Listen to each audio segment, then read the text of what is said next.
A firmware update has improved the HDR picture accuracy on the Samsung S95B QD-OLED so much that I think that it's one of the best TVs you can buy in terms of picture quality in 2022. Let me explain. After installing firmware update 12.11, the Samsung S95B QD-OLED now tracks the ST2084 PQ standard accurately on different window sizes smaller than 10% in HDR Filmmaker Mode, contributing to more faithful reproduction of the creative intent. Furthermore, the firmware update has added 20-point white balance controls to Filmmaker Mode. This is important because like all Samsung TVs, the S95B stays on the same picture preset when you switch from HDR to SDR and vice versa. Now, as far as we are concerned, Filmmaker Mode is the only accurate picture preset on the Samsung S95B for watching HDR movies, since there is undefeatable dynamic tone mapping in the Cal Day, Cal Night and movie modes, causing the HDR presentation to look too bright. The addition of 20-point white balance controls means that once you switch from HDR to SDR, the SDR Filmmaker Mode on the Samsung S95B QD-OLED can now be calibrated with increased precision to achieve more accurate grayscale and colors. On our 55-inch retail unit, we obtain an average delta error of slightly above 1, with no inaccuracy exceeding the humanly perceptible threshold of delta error 3, resulting in accurate and cinematic colors in real-world SDR content. QD-OLED technology doesn't involve the use of white subpixels, so the Samsung S95B didn't manifest near-black chrominance overshoot which affects WRGB OLEDs. However, when displaying this near-black overdrive test pattern developed by Stacy Spears of Spears and Mansell fame, it turned out that the S95B exhibited more undershoot than overshoot artifacts, in that when switching from certain dark tones to even darker ones, the pixel response was too slow, resulting in a slightly different kind of reverse flashing, as well as some smearing or trailing artifacts when the pattern starts panning around.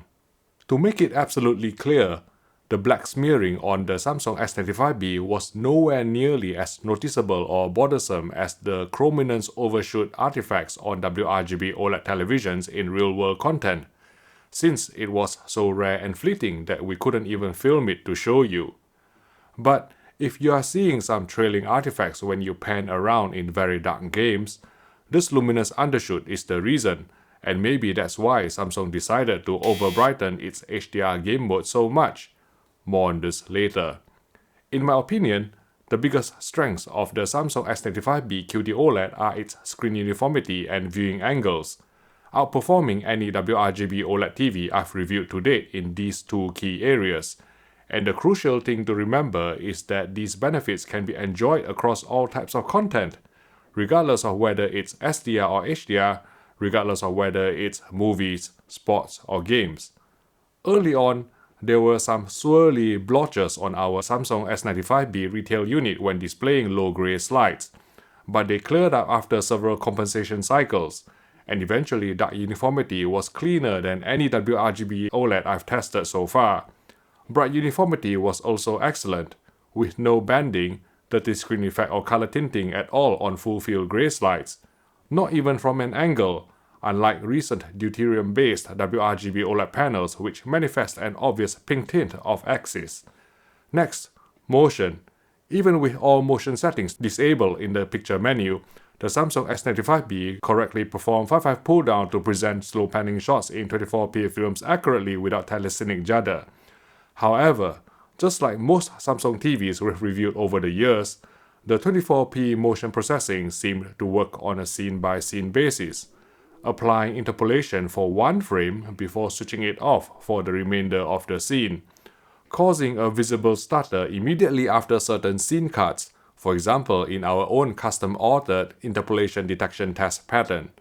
Don't worry, we only saw this 24p motion hiccup very rarely when watching real-world content, but the easiest way to reproduce it is by pausing your displayer and then resuming playback after a while. You should see a small stutter once the movie starts playing. Due to OLED's near-instantaneous pixel response time, the mild stutter inherent in 24p material would be more obvious than on an LED LCD whose increased motion blur would ironically mask the 24p stutter.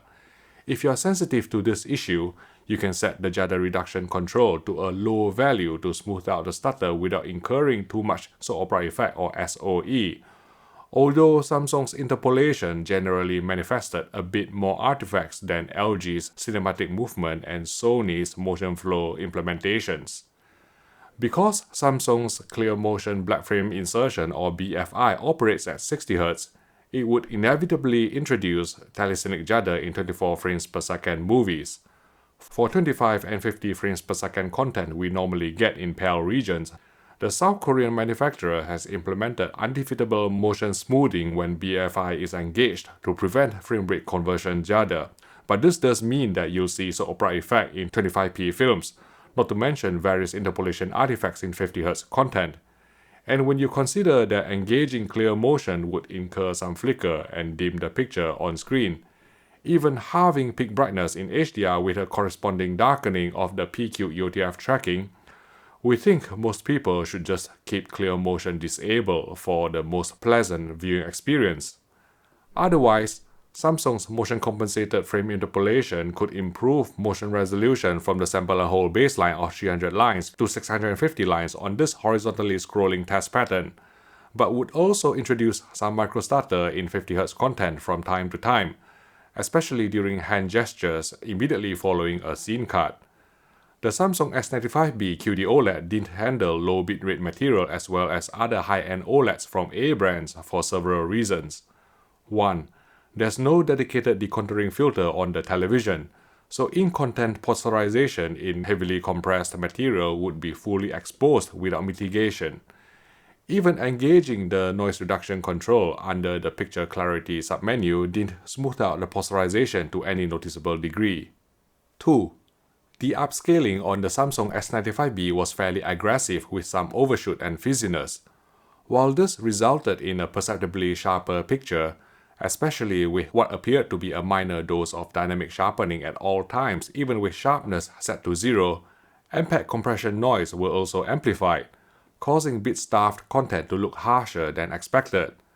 Circling back to the SMPTE RP133 test cards shown earlier, note that just like on all Samsung TVs we've tested, overscan cannot be disabled in standard definition resolution on the S95B, leading to a more zoomed-in and slightly softer standard def presentation. High-definition broadcast and 1080p Blu-rays look impressively sharp, which is helped in part by QD-OLED's insanely high contrast, although the aforementioned dynamic sharpening could cause some high bitrate scenes with plenty of fine detail to appear a touch over-sharpened and artificial.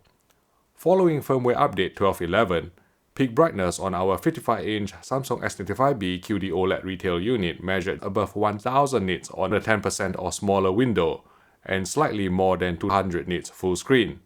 The S95B featured the most relaxed ABL or automatic brightness limiter circuitry among any OLED TV we've reviewed to date, which, together with QD-OLED's high color luminance that's not diluted by the presence of white subpixels, contributed to the most impactful HDR we've witnessed from a consumer OLED TV so far.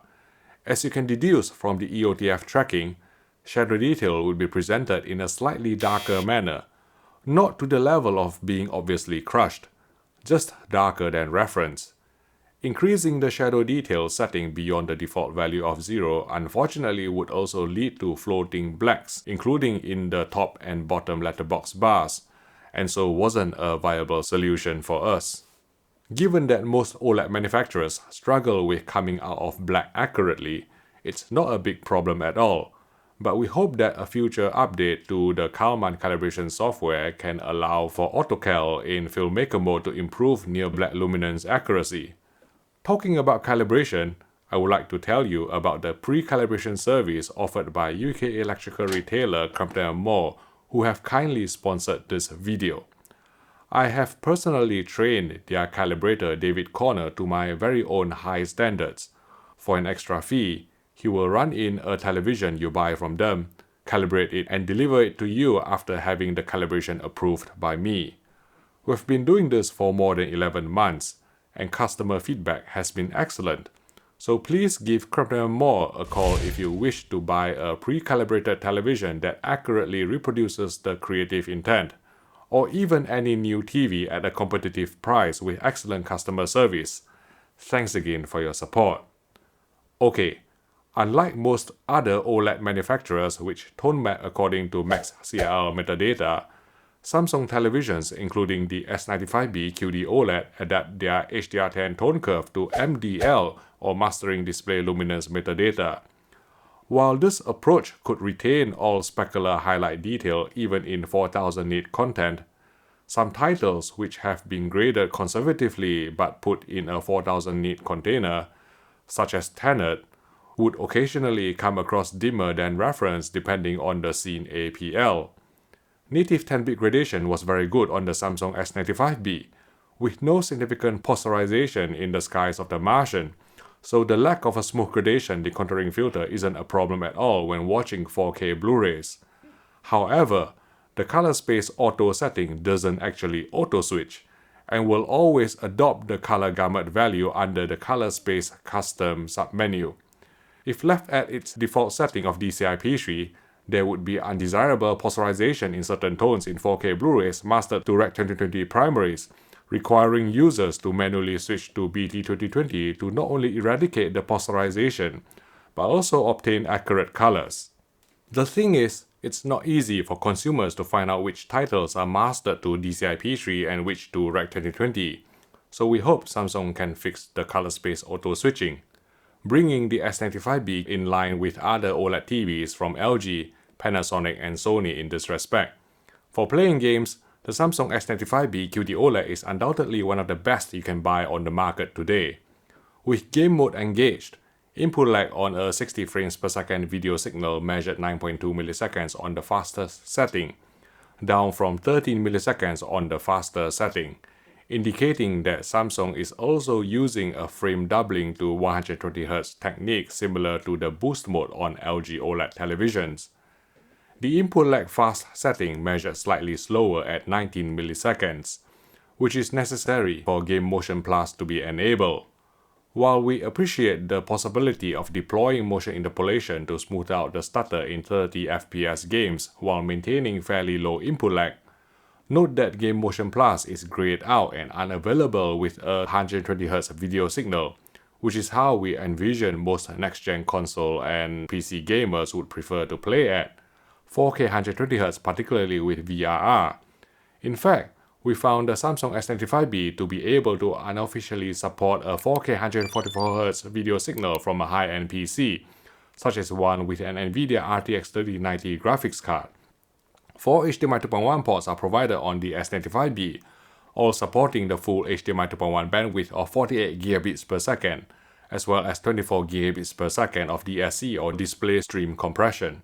The TV's superb native 10-bit gradation carried over to game mode too, resulting in less posterization than what you would typically see on LG OLEDs. VR implementation, including G-Sync, was buttery smooth without noticeable tearing or frame drops in the NVIDIA Pendulum app. But since the S95B is still an OLED TV at the end of the day, some VRR flicker was inevitable in some sedate scenes and static menus. Even though engaging the game HDR setting under the HDR tone mapping submenu is meant to activate HGIG, unfortunately we discovered that dynamic tone mapping was still active at all times in HDR game mode on the Samsung S95B, leading users to chase after unrealistically high maximum tone map luminance and maximum full frame tone map luminance values in the HDR calibration screens on the Sony PS5 and the Xbox Series X, which will cause HGIG compliant games to look overly washed out with severe clipping of bright highlight detail. As a workaround, we recommend setting maximum tone map luminance and maximum full frame tone map luminance to 1000 nits for the Samsung S95B to preserve specular highlights, then letting the TV's dynamic tone mapping take over in HDR game mode. Please bear in mind that the EOTF or electro-optical transfer function in HDR game mode on the Samsung S95B would always track brighter than the PQ or perceptual quantization standard, even after lowering the ST2084 setting to the minimum value of -3. Now, we're aware that many gamers will probably prefer this brighter than reference presentation, but ultimately it's going above the PQ curve, namely the standard for HDR10 content regardless of whether it's a movie or a game, which deviates from the creative intent and risks introducing more polarization, since the core concept of PQ is to establish a threshold below which polarization won't be visible. Since the Samsung S95B is not compatible with Dolby Vision, it naturally doesn't support Dolby Vision gaming from the Xbox Series X, so some games with no in-game brightness slider such as Microsoft Flight Simulator would exhibit blown-out highlights. Design-wise, the QD-OLED panel on the Samsung S95B was probably the thinnest we've seen among consumer OLEDs. Some owners have complained about the panel flexing or bending out of shape too easily, but I've had no such issues on my 55-inch retail unit, even after moving it around numerous times to free up space or for side-by-side comparisons, though be aware that I've been told that my hands are quite gentle. Otherwise, the Samsung S95B carries two unique traits of QD-OLED technology. 1. The red, green and blue subpixels are arranged in a triangle instead of the more traditional RGB stripe layout, which may lead to color fringing on high contrast edges. However, unless you're using the TV as a PC monitor up close, we don't think it's a problem for most people from a normal viewing distance. 2. Like other QD-OLED displays we've tested, the Samsung S95B suppressed reflections extremely well, but the screen would turn gray particularly when hit by direct light, due to the lack of a polarizer in the QD-OLED panel. When there's enough bright content on screen, your eyes won't be able to pick up the grayer blacks in a bright room, but bear in mind that when the TV is off, the screen may look as gray as plasma TVs of old, depending on the angle at which light hits the screen. Despite the ultra-thin panel, the Samsung S95B was able to generate relatively impressive sound, delivering sufficient bass as well as pleasant mids and highs to satisfy casual viewing. Every now and again, we noticed a lip-sync delay when watching Dolby Atmos movies, but a quick rewind and resume would sort it out. The S95B features the 2022 version of Samsung's Tizen Smart TV platform, which has been made snappier and more responsive by firmware update 12.11. It's still another layer to get through to the picture settings using the smart remote though, so if you are not based in Europe where Samsung S95Bs ship with a second remote, you can buy a traditional remote control from eBay or Amazon, which will let you bypass Tizen and access the picture menu directly. To sum up, the S95B is a stunning 4K OLED debut from Samsung, delivering class-leading screen uniformity, viewing angles, and color luminance on top of 0 candelas per square meter blacks and insanely high contrast, courtesy of a new self-emissive display technology.